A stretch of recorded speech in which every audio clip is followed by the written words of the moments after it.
Bien, buenas noches a todos ustedes. Vamos a hacer una recapitulación de todo lo que se ha mencionado a través del análisis de los casos de muerte materna que se revisaron por el grupo de expertos, dentro de los cuales están todos los ponentes que ustedes han escuchado el día de hoy.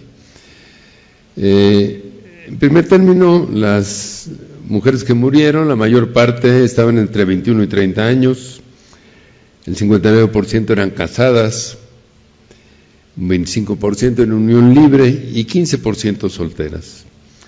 No hubo ninguna relación con el nivel de escolaridad, y en cuanto a la ocupación, como habitualmente sucede, el 62% eran amas de casa y un 15% eran empleadas.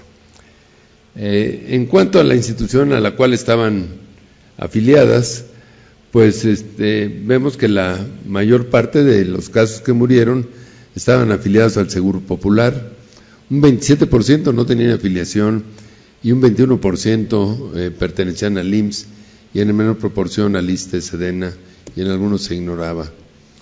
Las causas de la muerte, ya también se presentó esta diapositiva, se dividen casi por partes iguales en 4 partes. Una cuarta parte por enfermedad hipertensiva del embarazo, una cuarta parte por infección, una cuarta parte por hemorragia y una cuarta parte por otras causas. Dentro de las muertes por hemorragia, 7 de ellas murieron por atonía uterina, 4 por placenta previa y 3 por retención placentaria, en menor proporción el desgarro, el embarazo ectópico y el desprendimiento de placenta. De las muertes por infección, la mayor parte fueron por abortos sépticos, en menor número, neumonía nosocomial, coccidioidomicosis, endometritis y perforación intestinal por diferentes causas. Aquí no se desglosa entre muertes maternas directas e indirectas todavía. Las complicaciones de la enfermedad hipertensiva del embarazo, el 72% murió por síndrome de HELLP, que ya se mencionó como una enfermedad microangiopática.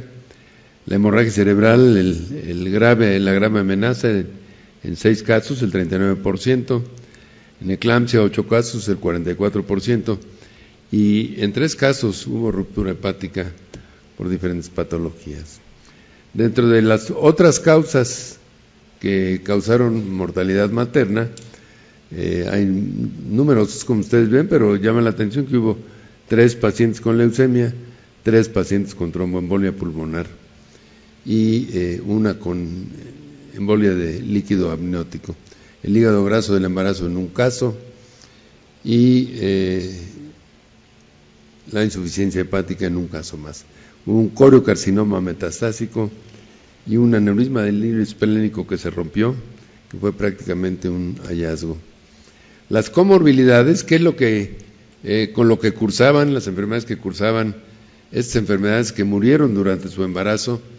Probablemente aquí intervino mucho la falta de un consejo obstétrico a través del cual se les recomendara no embarazarse, aun cuando ya sabemos que cuando una mujer tiene interés, tiene el deseo ferviente de embarazarse, no le importa arriesgarse a lo que venga, ¿no? Y ahí está el síndrome de antifosfolípidos, que mencionaba el doctor Jalave, la enfermedad mixta, el tejido conectivo, diabetes mellitus, púrpura, trombocitopénica, VIH, las cardiopatías congénitas, las cardiopatías descompensadas, comunicación interauricular y hepatopatías que a veces no se logran determinar. Ya clasificando a las muertes maternas, encontramos que el 60% fueron muertes maternas directas. Sin embargo, sorprendentemente, a decir de los expertos que participaron en esto, cada vez que conforme se maneja mejor el embarazo, proporcionalmente están aumentando las muertes maternas indirectas por otras enfermedades que complican el embarazo. Por lo tanto, es algo que debe manejarse muy bien a través del consejo obstétrico, la planificación familiar y la consulta prenatal, como grandes herramientas que nos pueden permitir abatir la mortalidad materna. Dentro de las muertes maternas directas están con 18 casos la hemorragia, la enfermedad hipertensiva del embarazo con 17, la infección con 5 y la tromboembolia pulmonar con 3, un caso de coriocarcinoma. Dentro de las indirectas, por infecciones de diferentes tipos, aquí hubo influencias, problemas hematológicos como las leucemias, problemas de cardiopatías, neoplasias, enfermedades hepáticas y otras enfermedades menos comunes. ¿Qué tiempo de evolución tenía ese embarazo cuando la mujer murió? Bueno, la gran mayoría de las pacientes que murieron fue en el puerperio. Con menos de 20 semanas, 8 casos, y en menores proporciones en tiempos de embarazo más avanzados. ¿Cuántos embarazos tenían estas mujeres cuando murieron? Un 26% estaban en su primer embarazo y ahí murieron, un 34% en el segundo, y ya entre multigestas y grandes multigestas hubo un 37%. Aquí también en las multigestas y grandes multigestas es otra evidencia de falla de un consejo obstétrico para que las mujeres no se embaracen y la aplicación de un medio de control de la natalidad. ¿Cuántas cesáreas tenían las mujeres cuando fallecieron? Pues 41 casos no tenían ninguna cesárea y 19 habían tenido una, 9 pacientes habían tenido 2 y 9 pacientes habían tenido 2 cesáreas y 2 pacientes habían tenido 3 cesáreas. Aquí ya los expertos han señalado la relación de las cesáreas previas con el acretismo placentario hasta en un 60% con 2 cesáreas previas. ¿Qué tanto se había atendido la planificación familiar? Pues solamente en un 25%, ¿verdad? Y en un 37%, habiéndose justificado, no se atendió. ¿Cuántas tuvieron atención prenatal? El 78%, la gran mayoría sí, y no estamos hablando aquí de qué calidad o cuántas consultas previas hubieran tenido, únicamente si la habían tenido. Y en 15% no tuvieron atención prenatal, que este es un número pues muy alto. ¿Cuántas consultas prenatales habían tenido? 3 a 5 consultas, 19 casos, más de 5, 18, 1 o 2, 15, y en 10 casos no se pudo saber. ¿Quién otorgó la atención prenatal de estas mujeres? El médico general en 34 casos, el médico pasante 8 casos, no hubo atención prenatal en 14% y el ginecobstetra u otro especialista en el 19% de los casos.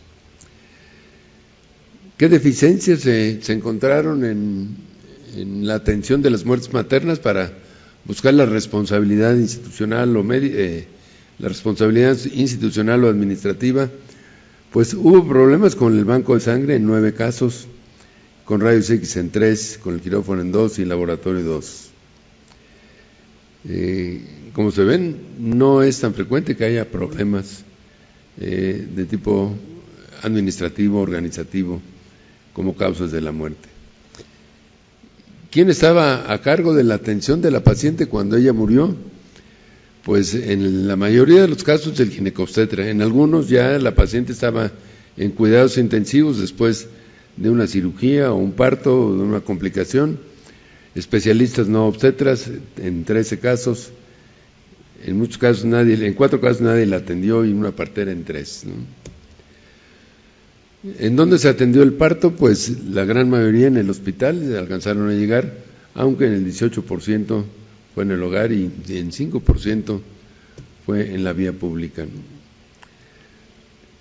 ¿Cuáles fueron las complicaciones del trabajo de parto? Durante el trabajo de parto, en el 60%, 59%, ninguna complicación.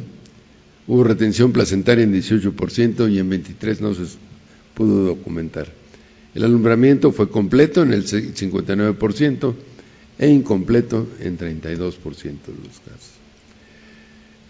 ¿Quién atendió el parto? Cuando esto se resolvió por parto, habitualmente un obstetra, aunque también ocurrió en 2% de familiares, 2%, 2 pacientes parteras, 2 médicos residentes y en 4 no se pudo determinar. ¿Cuál fue la indicación para practicar una cesárea?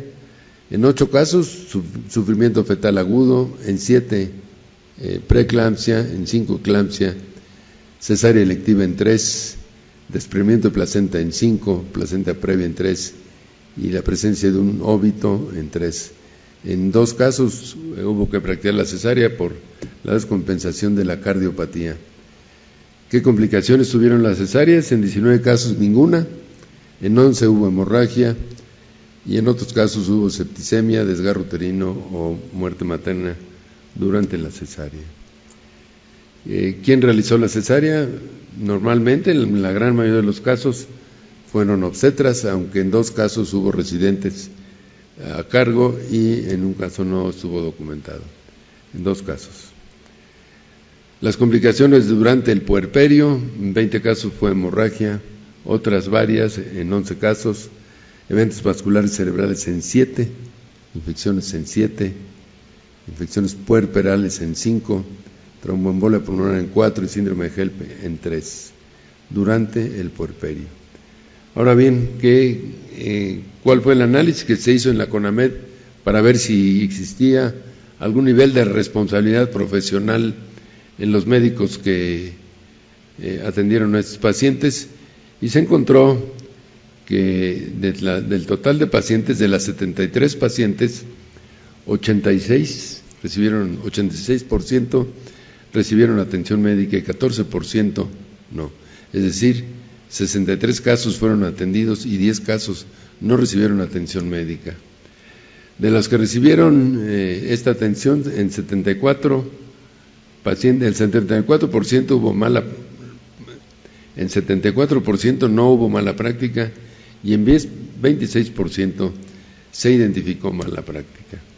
En cuanto a muerte, si la muerte era evitable o no, en 32 de 72 casos, en 30 de 72 casos, la muerte era evitable y en 42 se consideró que no era evitable.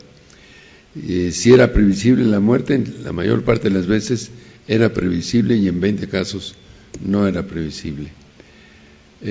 Hubo falla médica en todos estos casos, en 54% no hubo falla, en 9% hubo negligencia, en 21% omisiones, en 11% impericia y 5% imprudencia.